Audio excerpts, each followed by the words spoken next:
Kia ora. Let's explore the splash simulation of a voltaic cell or a galvanic cell. So first we're going to choose a metal on this right-hand side, and we're going to choose zinc in a zinc nitrate solution, and we'll choose copper in a copper nitrate solution. We're going to keep the concentrations under standard conditions of 1 mole per litre. So if we look at the E0 values, or the reduction potential values, and we look at the reduction potential for zinc and for copper, there's a potential difference of 1.1 volt.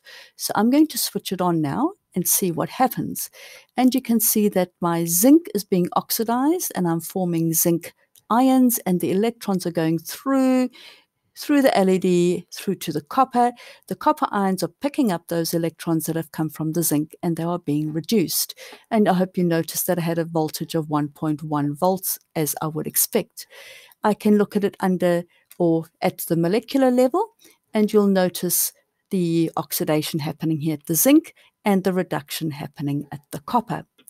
So I'm going to try something different now. We take the copper and copper nitrate. And what happens if I choose copper and copper nitrate here? Would you expect a reaction? So I'm going to switch it on, and notice nothing happens because there is no difference in potential.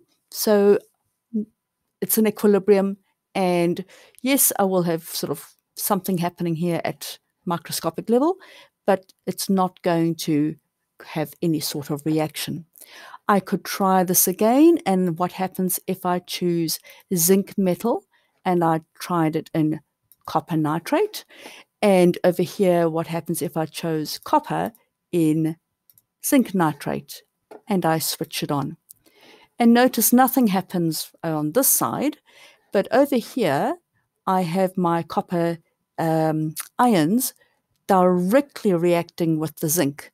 And so I haven't separated my half cells, so I am not going to have any sort of current because I have not changed my or separated the half cells.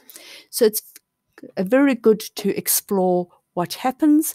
What happens if I change, for instance, and I make it zinc in zinc nitrate, silver in silver nitrate, and here I have, say, zinc in zinc nitrate, and I switch it on. And notice I have a negative charge here because I have reversed the direction.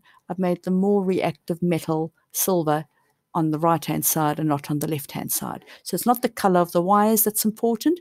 It's the E0 values, or the reduction potential values, which will say which way the electrons are going to flow and what is going to be oxidized and what will be reduced. So have fun exploring, change the different concentration or use different concentrations, see what happens. Kia ora.